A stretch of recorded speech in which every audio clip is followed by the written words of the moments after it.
एक लड़की जिसका नाम प्रिंसिलिया होता है, वो हिमाचल प्रदेश के मनाली की रहने वाली होती है। और आज वो अपने माँ बाप से कहती है कि मम्मी, आज मुझे अपने दोस्तों के साथ पार्टी के लिए एक होटल में जाना है और शायद मैं 1-2 दिन तक उसी होटल में रुकूंगी। उसके बाद जब वापस आऊंगी तो फिर आप लोगों से मिलूंगी। और इसी तरीके की बात वो अपने माँ बाप को बताते हुए वहाँ से निकल जाती है और वो होटल में चली जाती है। जब वो होटल में चली जाती है तो उस दरमियान वो वहीं पर रहना शुरू कर देती है। एक दिन बीत जाते हैं, घर वालों को अपनी पूरी हालचाल बताती है। तब तक इस लड़की को कहीं कोई दिक्कत नहीं हुआ रहता है और ये लड़की अपने परिवार के साथ सारी बातें साझा करती है। फिर भी उसे कहीं से कोई दिक्कत नहीं नज़र आता है और ना ही किसी को ये लगता है इस लड़की के साथ कोई बहुत बड़ी अनहोनी होने वाली है।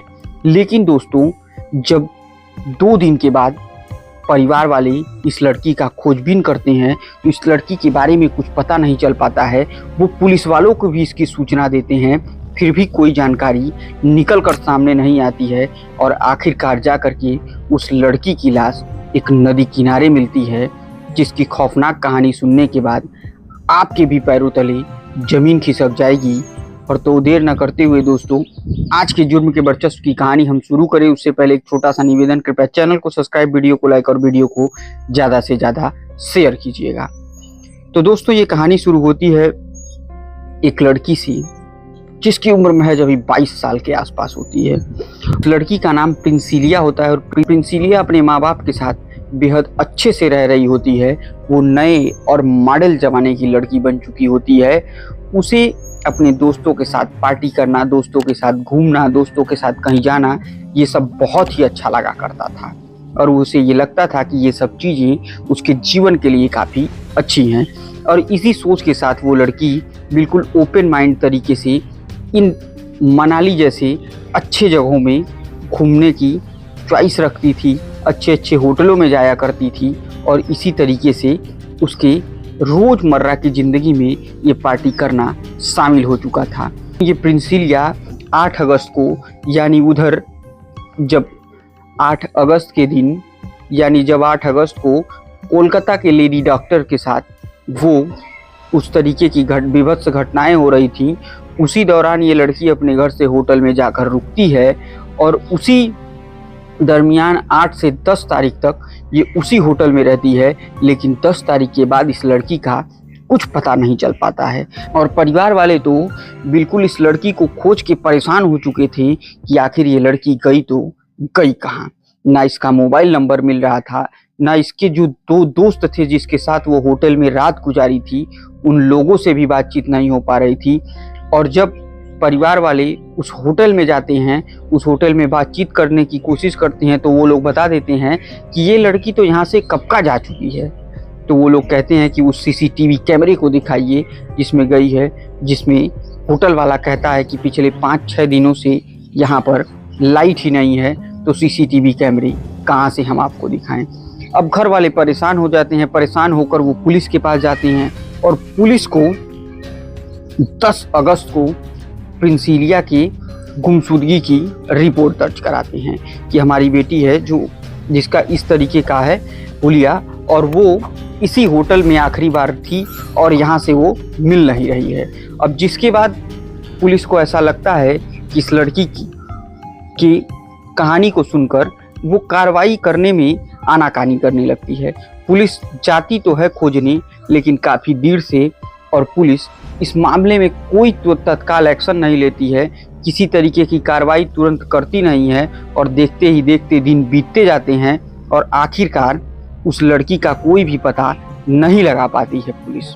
अब जब पुलिस पता नहीं लगा पाती है तो पुलिस उससे जुड़े हुए साक्ष्यों की डिमांड करती है।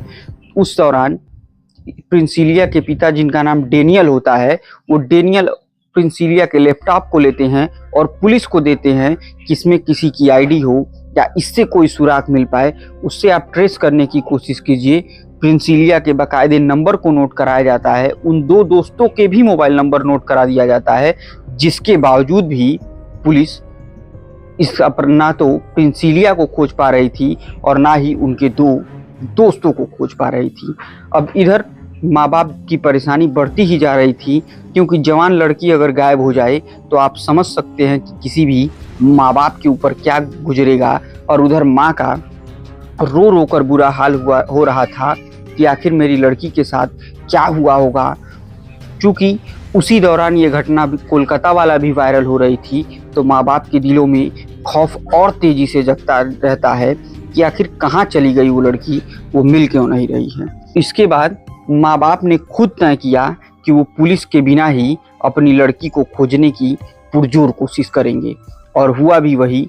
हर थाने, हर मंदिर, हर जगहों पर, हर हिल स्टेशन से लेके जहाँ जहाँ लगता था कि इस मनाली में प्रिंसिलिया के परिवार को कि प्रिंसिलिया इस जगहों पर हो सकती थी, हर जगह सर्च करना शुरू करती है, लेकिन फिर भी कहीं कोई पता नहीं चल पा रहा था।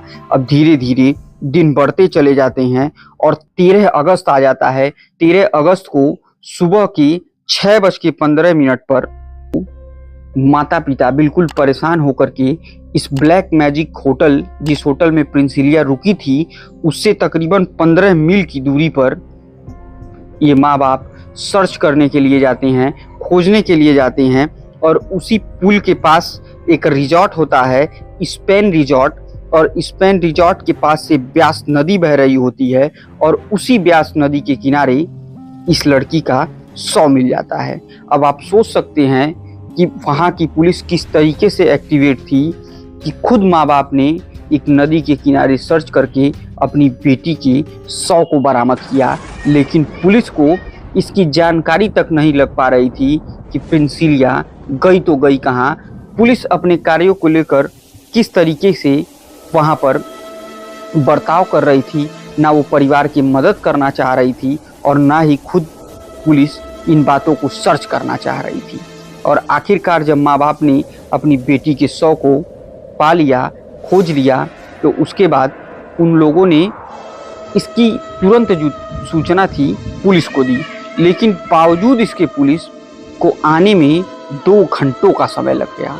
और वो 2 घंटों में किसी तरीके से उस जगह पर पहुंचती है, इस शव को अपने कब्जे में लेती है और शव को पोस्टमार्टम के लिए भेज दिया जाता है। जब कुछ मीडिया वाले माँ बाप से बात करने की कोशिश करते हैं तो वो बताते हैं कि पुलिस के द्वारा उन्हें कोई किसी भी प्रकार की मदद नहीं की जा रही थी और पुलिस का जरा सा भी प्रिंसिलिया को खोजने में इंटरेस्ट नहीं था, नहीं तो शायद हमारी बच्ची जिंदा बच गई होती। और इस तरीके के इल्ज़ाम जब पुलिस के ऊपर लगते हैं तो उस जिले के एसएसपी तत्काल एक्शन मोड में आते हैं। अब जिले की एसएसपी के आदेशानुसार इस मामले की जांच तुरंत शुरू की जाती है और उस होटल में फिर छापा मारा जाता है। फिर उस होटल के सीसीटीवी फुटेज को जब चेक किया जाता है तो उसका मैनेजर जो था वो हर बार अलग अलग बहाने बनाता था, लेकिन चूंकि एसएसपी साहब का कड़े रुख से आदेश होता है, आखिरकार मजबूरी में उस सीसीटीवी को पुलिस अपने कब्जे में लेती है। फिर उसके सीसीटीवी फुटेज को खंगाला जाना शुरू किया जाता है तो पता चलता है कि उस दिन के फुटेज को ही होटल वालों ने डिलीट कर दिया है। अब ये संदिग्धता का माहौल जब बढ़ते चला जाता है तो पुलिस उस सीसीटीवी के उस फुटेज को रिकवर करने की कोशिश करती है और तत्काल तक 2 लोगों को तो तुरंत गिरफ्तार कर लेती है और गिरफ्तार करने के बाद कार्रवाई शुरू कर दी जाती है। बेटी के शव को नेचर मेडिकल कॉलेज में पोस्टमार्टम के लिए भेज दिया जाता है और साथ ही साथ होटल संचालक को भी आखिरकार पुलिस को गिरफ्तार करना पड़ता है, क्योंकि उसी की लापरवाही की वजह से इस तरीके की घटना हो पाई और वो बिटिया आज तक नहीं मिली। अब पुलिस 18 अगस्त तक 2 और आरोपियों को अरेस्ट करती है और सीसीटीवी फुटेज भी रिकवर कर लेती है। बावजूद इसके जब एक बार फिर प्रिंसिलिया के माँ बाप से मीडिया वाले बात करते हैं, उनसे उनके दुख दर्द को जानने की कोशिश करते हैं, तो वो बार बार रोते हुए एक ही बात कहते हैं कि अगर पुलिस ने मदद की होती तो शायद आज मेरी बेटी बच जाती और मुझे इस पुलिस की कार्रवाई पर भरोसा नहीं है। कृपया मुझे सीबीआई से जांच कराई जाए, मेरी बच्ची कैसे मरी, क्यों मरी और क्या उसका कारण रहा। इन सारी बातों की जानकारी पुलिस भी इकट्ठा कर रही है। पोस्टमार्टम की रिपोर्ट आई है, लेकिन कुछ इस तरीके से है कि क्लियर ही नहीं हो रहा है कि आखिर उस बेटी के साथ हुआ तो हुआ क्या। तो दोस्तों, इसी के साथ आज के जुर्म के वर्चस्व की कहानी को हम ख़त्म करें उससे पहले एक चीज़ आप ज़रूर नोट करिए कि ये जो माहौल चल रहा है, ये जो कुछ दिनों चल रहे हैं 8 अगस्त से लेके, आप देखते होंगे कि आपको रोज़ कोई ना कोई खबर ऐसी ही सुनने को मिल रही है कि जहाँ किसी लड़की के साथ कुछ हो गया, किसी लड़की के साथ बलात्कार हो गया, किसी लड़की के साथ, मतलब ये जो दिनों का चक्र चल रहा है, सोचिएगा ज़रूर, इसमें ज़्यादातर यही घटनाएं आपको देखने को मिल रही होंगी। अब ये क्यों हो रहा है, कैसे हो रहा है, ये तो मुझे भी नहीं पता, लेकिन इससे आप एक बात का तो अंदाज़ा लगा सकते हैं कि लोगों की मानसिकता किस कदर बदल चुकी है कि वो लड़कियों के प्रति किस तरीके का बिहेवियर रख रहे हैं। तो इसी के साथ दोस्तों, आज के जुर्म के वर्चस्व की हम कहानी ख़त्म करें उससे पहले एक छोटा सा निवेदन, कृपया चैनल को सब्सक्राइब, वीडियो को लाइक और वीडियो को ज़्यादा से ज़्यादा शेयर कीजिए। तब तक के लिए मुझे दीजिए इजाज़त। जय हिंद, जय भारत।